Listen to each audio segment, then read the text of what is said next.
Dot product या scalar product की सबसे पहली प्रॉपर्टी है स्केलर, यानी इसका रिजल्टेंट जो होता है वो एक स्केलर क्वांटिटी होता है। इसकी दूसरी प्रॉपर्टी जो है वो हम डिस्कस कर चुके हैं कि इसका जो रिजल्टेंट होता है वो उसी प्लेन में होता है जिसमें वो दोनों वेक्टर्स मौजूद हों जो उसके पेरेंट वेक्टर्स होते हैं। तीसरी प्रॉपर्टी ये है कि डॉट प्रोडक्ट का आंसर मैक्सिमम तब आता है जब एंगल 0 डिग्री हो दोनों वेक्टर्स के दरमियान। फॉर एग्जांपल वर्क है, work is equal to F dot D, F D cos of theta. अगर हम यहाँ पर 0 डिग्री पुट करें तो हमारे पास आएगा कॉज 0 डिग्री। कॉज 0 डिग्री होता है 1, तो F D is equal to work, तो हमारे पास मैक्सिमम वर्क आ गया। चौथी प्रॉपर्टी, मिनिमम वर्क हमें तब मिलेगा, या यूँ कहें कि स्केलर प्रोडक्ट का आंसर मिनिमम तब आएगा जब theta 90 degree. Work is equal to F dot D, F D cos of theta. जब हम कॉज थीटा की जगह पे 90 डिग्री पुट करेंगे तो हमारे पास आएगा कॉज ऑफ 90 डिग्री होता है 0, तो ये हो जाएगा 0, तो वर्क जो है वो मिनिमम आ गया। तो पता चला कि स्केलर प्रोडक्ट का मैक्सिमम आंसर 0 डिग्री पर आता है जबकि मिनिमम आंसर 90 डिग्री पे आता है। अब तीसरी बात करते हैं नेगेटिव वर्क की। नेगेटिव वर्क तब होगा जब फोर्स और डिस्प्लेसमेंट के दरमियान एंगल 180 डिग्री होगा, या कोई से दो वेक्टर्स जिनको डॉट प्रोडक्ट कर रहे हैं उनके दरमियान एंगल 180 डिग्री होगा। फॉर एग्जांपल थर्ड केस है work is equal to F dot D, that is equal to F D cos of theta. अगर हम थीटा की जगह पे 180 डिग्री पुट करेंगे तो ये बन जाएगा कॉज 180 डिग्री। कॉज 180 डिग्री की वैल्यू होती है -1, तो ये बन जाएगा F D into -1, that is equal to minus F D. तो ये वर्क जो है हमारा नेगेटिव आ जाएगा। अब नेगेटिव वर्क की एग्जांपल देखें। फॉर एग्जांपल हम एक गेंद को ऊपर उछालते हैं हवा में, तो वो गेंद ऊपर जा रही है जबकि ग्रेविटी उसको नीचे को खींच रही है, तो ग्रेविटी की फोर्स और जो डिस्प्लेसमेंट हो रहा है गेंद का, इन दोनों के दरमियान एंगल जो है 180 डिग्री है। तो ग्रेविटी के लिहाज से अगर देखा जाए तो उसका वर्क जो है वो नेगेटिव होगा।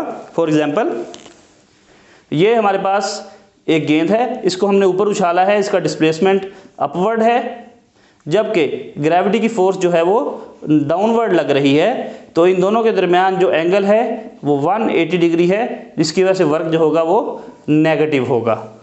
तो ये नेगेटिव वर्क की एक एग्जांपल हमने देख ली। छठी प्रॉपर्टी है कम्यूटेटिविटी। इसका मतलब क्या है कि जो डॉट प्रोडक्ट है ये कम्यूटेटिव है, यानी ए डॉट बी कर लें या बी डॉट ए कर लें, ये दोनों का आंसर सेम आएगा, ये दोनों इक्वल होंगे। ए डॉट बी का आंसर होगा A B cos of theta, जबकि बी ए का होगा B A cos of theta. अब ये क्योंकि मैग्नीट्यूड्स हैं और मैग्नीट्यूड्स के ऊपर आम अलजबरा भी लग सकता है, और आम अलजबरा में आपको पता है 2 × 3 और 3 × 2 इक्वल होते हैं, तो हम ये लिखेंगे A B cos of theta. तो ये दोनों इक्वल हो गए, यानी हम जिस वेक्टर को पहले रखें या बाद में रखें इससे फ़र्क नहीं पड़ेगा। और अगर इसको इन डेप्थ समझना हो तो हम ये पहले देख चुके हैं कि हम किसी भी वेक्टर का प्रोजेक्शन दूसरे पर ले लें, आंसर सेम आएगा। यहाँ पर देखिए, यहाँ पर हमने बी वेक्टर का प्रोजेक्शन ए पर लिया तब भी वही आंसर आया, जबकि यहाँ पर हमने ए वेक्टर का प्रोजेक्शन बी पर लिया तब भी वही आया। तो पता चला कि किसी भी वेक्टर की प्रोजेक्शन दूसरे के अलॉन्ग ले लें और उनको मल्टीप्लाई कर लें तो हमारे पास डॉट प्रोडक्ट आ जाएगी। अब हम इसकी 7वीं प्रॉपर्टी की तरफ चलते हैं, डिस्ट्रीब्यूटिव प्रॉपर्टी। डॉट प्रोडक्ट के अंदर डिस्ट्रीब्यूटिव प्रॉपर्टी भी होल्ड करती है, ये हम मैथ के अंदर पढ़ चुके हैं। डिस्ट्रीब्यूटिव प्रॉपर्टी होती है कि अगर 3 वेक्टर्स हों जिनमें से 2 वेक्टर ऐड हो रहे हों और एक मल्टीप्लाई हो रहा हो उनके साथ, तो फिर हम किस तरीके से इसको मल्टीप्लाई करेंगे। तो डिस्ट्रीब्यूटिव प्रॉपर्टी के अकॉर्डिंग हम ए को बी से मल्टीप्लाई करेंगे प्लस ए को सी से भी मल्टीप्लाई करेंगे। आपने देखा ये वाला जो रूल है ये भी आम अलजबरा के अंदर पाया जाता है। अब क्योंकि ये दोनों मैग्नीट्यूड्स हैं, या यूँ कहें कि ये स्केलर प्रोडक्ट है और इसका जो रिजल्टेंट होता है वो एक वेक्टर नहीं बल्कि स्केलर होता है, इसलिए हम इसके ऊपर आम अलजबरा वाले रूल्स भी अप्लाई कर रहे हैं, जैसा कि कम्यूटेटिविटी और डिस्ट्रीब्यूटिविटी। तो ये दोनों प्रॉपर्टीज़ आम अलजबरा की हैं जो कि यहाँ पर हमने डॉट प्रोडक्ट के ऊपर अप्लाई कर दी हैं। आठवीं प्रॉपर्टी ये है कि अगर हमें थीटा एंगल फाइंड करना हो तो हम कैसे फाइंड करेंगे। आप जानते हैं कि ए डॉट बी होता है A B cos of theta के। अगर ये एंगल हमने फाइंड करना हो तो उसका तरीका ये है कि हम ए बी को इस साइड पे ले आएंगे जो कि डिवाइड में हो जाएगा, A dot B over A B is equal to cos of theta. अगर अब कॉज को उधर ले जाएं तो ये इन्वर्स हो जाएगा, तो थीटा हमारे पास आ जाएगा cos inverse A dot B over A B. इसको मज़ीद अगर हम थोड़ा सा सिंप्लीफाई लिखना चाहें तो ये ऐसे बनेगा cos inverse A unit vector into B unit vector. क्योंकि देखें वेक्टर ओवर मैग्नीट्यूड हो तो वो यूनिट वेक्टर बनता है, तो हमें अगर कॉज इन्वर्स फाइंड करना हो तो ए और बी यूनिट वेक्टर्स को मल्टीप्लाई करेंगे और उसका कॉज इन्वर्स ले लेंगे। तो ये हो गई आठवीं प्रॉपर्टी। अब हम नाइन्थ प्रॉपर्टी की तरफ चलते हैं, और वो है कि अगर दो वेक्टर्स जिनका हम डॉट प्रोडक्ट ले रहे हैं वो आपस में पैरेलल हों तो फिर उसका रिजल्टेंट कैसा आएगा। यानी ए वेक्टर और बी वेक्टर जो आपस में हैं वो पैरेलल हैं, यानी इन दोनों के दरमियान जो एंगल है वो 0 डिग्री है। तो उसके सूरत में इसका आंसर क्या आएगा, तो देखिएगा A dot B is equal to A B cos of theta. अब यहाँ पर हम 0 डिग्री पुट करेंगे तो ये बनेगा A B cos of 0 degree, और कॉज 0 का आंसर 1 होता है, इसलिए ये बन गया ए बी। तो A dot B is equal to A B, यानी सिंपली उनकी मैग्नीट्यूड्स को आपस में मल्टीप्लाई कर देंगे अगर दोनों वेक्टर्स पैरेलल होंगे। और ये बात हम पहले भी देख चुके हैं कि डॉट प्रोडक्ट में मैक्सिमम आंसर तभी आएगा जब दोनों वेक्टर्स पैरेलल होंगे या उनके दरमियान एंगल 0 डिग्री होगा। अब हम इसकी 10वीं प्रॉपर्टी की तरफ चलते हैं कि अगर दोनों वेक्टर्स आपस में परपेंडिकुलर हों यानी उनके दरमियान 90 का एंगल हो तो फिर उसका आंसर किस तरह का होगा। ये देखिए, अगर थीटा 90 डिग्री हो तो फिर हम इसका आंसर फाइंड करते हैं A dot B is equal to A B cos of theta. ये इसका फार्मूला होता है। अब आपको पता है थीटा की जगह पे हम जो है 90 डिग्री पुट करेंगे और कोस 90 डिग्री का आंसर 0 होता है, तो ये बन जाएगा A B into 0 that is equal to 0। अब ये नल वेक्टर नहीं है बल्कि 0 है, क्योंकि ये एक स्केलर क्वांटिटी है, क्योंकि हम स्केलर प्रोडक्ट को डिस्कस कर रहे हैं या डॉट प्रोडक्ट को डिस्कस कर रहे हैं। आई जे के यूनिट वेक्टर्स को पैरेलल और परपेंडिकुलर सूरत हाल के अंदर देखते हैं कि उनका आंसर क्या आता है। फॉर एग्जांपल, अगर हम आई के साथ डॉट प्रोडक्ट करते हैं तो इसका आंसर क्या आएगा। देखिए, इसकी मैग्नीट्यूड 1 है, इसकी भी मैग्नीट्यूड 1 है, क्योंकि यूनिट वेक्टर की मैग्नीट्यूड 1 होती है, जबकि कॉज 0 डिग्री होगा क्योंकि ये दोनों एक जैसे वेक्टर हैं और दो एक जैसे वेक्टर हमेशा आपस में पैरेलल होते हैं। तो ये बन जाएगा cos 0 भी 1 हो गया, तो ये तीनों 1 हो गए, तो इनका आंसर 1 मल्टीप्लाई बाय 1 1 हो गया, फिर 1 को 1 से मल्टीप्लाई किया तो 1 आ गया। तो इसका मतलब ये हुआ कि अगर हम i डॉट आई करेंगे तो आंसर 1 आएगा। सिमिलरली j डॉट जे करने से भी आंसर 1 आएगा और k डॉट के करने से भी आंसर 1 आएगा। तो हम ये कह सकते हैं i dot I is equal to J dot J is equal to K dot K is equal to 1। इसी तरीके से अब हम 12वीं प्रॉपर्टी को डिस्कस करते हैं कि अगर i को j से डॉट प्रोडक्ट कर लिया जाए तो ये क्या बनेगा 1 इंटू 1, क्योंकि दोनों की मैग्नीट्यूड 1 है क्योंकि दोनों यूनिट वेक्टर हैं, जबकि cos 90 डिग्री होगा क्योंकि आपको पता है i j और k आपस में परपेंडिकुलर होते हैं, तीनों का आपस में एंगल 90 डिग्री होता है। तो इस सूरत में cos 90 जो है वो 0 हो जाएगा, तो इसका आंसर 0 आएगा। तो हम ये कह सकते हैं कि i dot J is equal to J dot K is equal to K dot I या i डॉट के, दोनों सूरतों में इसका आंसर 0 होगा। तो हम ये कह सकते हैं कि कोई दो यूनिट वेक्टर आई जे, जे के या के आई आपस में जब डॉट प्रोडक्ट होंगे तो उनका आंसर 0 होगा हमेशा। अब हम इसकी 13वीं प्रॉपर्टी को डिस्कस करते हैं और वो ये है कि अगर दोनों वेक्टर्स आपस में एंटी पैरेलल हों तो फिर किस तरह का रिजल्ट आएगा। फॉर एग्जांपल ए और बी इन दोनों को हम मल्टीप्लाई कर रहे हैं डॉट प्रोडक्ट के ज़रिए, तो ये बनेगा A B cos of theta. अब एंटी पैरेलल का मतलब है कि थीटा जो है वो 180 डिग्री होगा, तो हम यहाँ पर 180 डिग्री पुट करेंगे। A dot B is equal to A B cos of 180 degree, और कॉज 180 डिग्री जो है उसकी वैल्यू -1 होती है, ये मैं पहले भी आपको बता चुका हूँ। तो ये बन जाएगा A B into -1 that is equal to A dot B is equal to minus A B. तो ये नेगेटिव में इसका आंसर आएगा। इसका मतलब ये हुआ कि अगर anti parallel vectors co dot product के जरिए मल्टीप्लाई किया जाए तो उसका आंसर नेगेटिव आता है। अब हम इसकी 14th प्रॉपर्टी को डिस्कस करेंगे, that is equal to self product.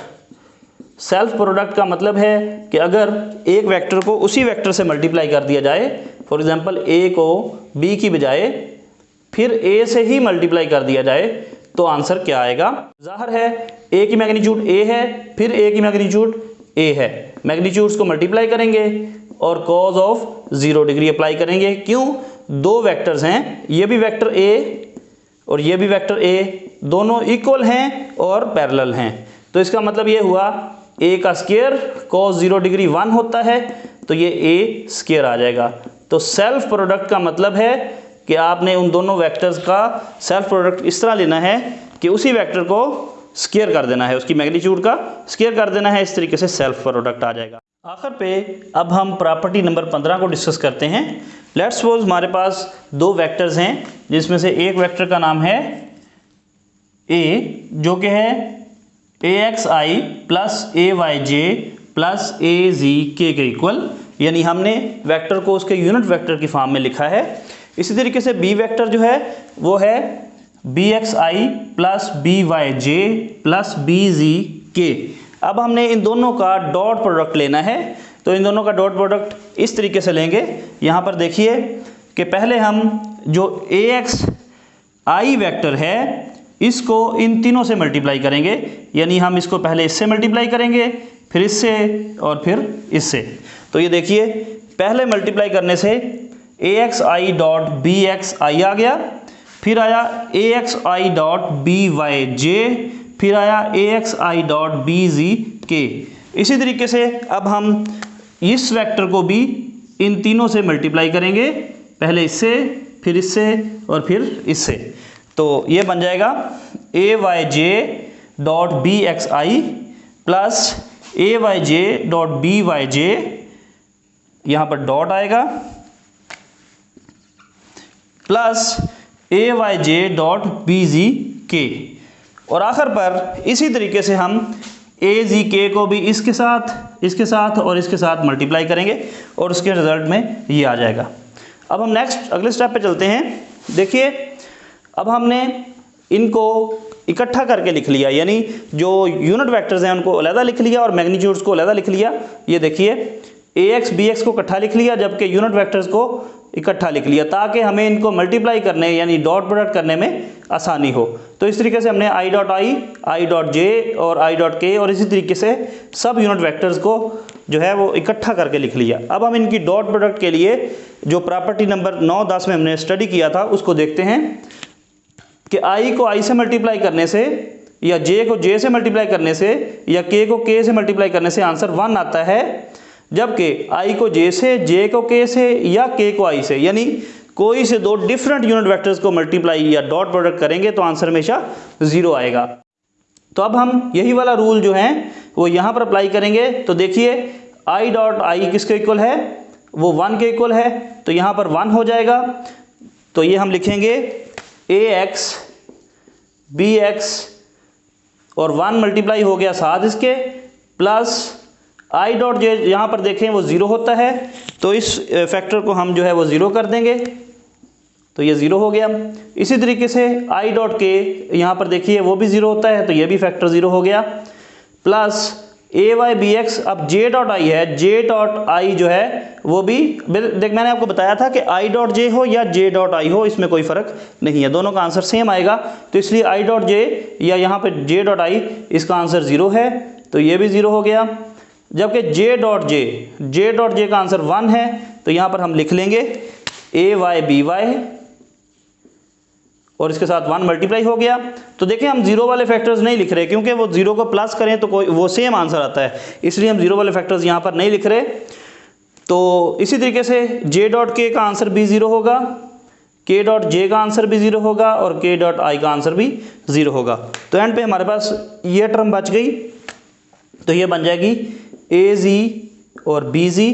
तो इस तरीके से हमारे पास ए डॉट बी आ गया कि अगर दो वेक्टर हमारे पास यूनिट वेक्टर्स की फॉर्म में दिए हों तो उसका रिजल्टेंट ये आएगा।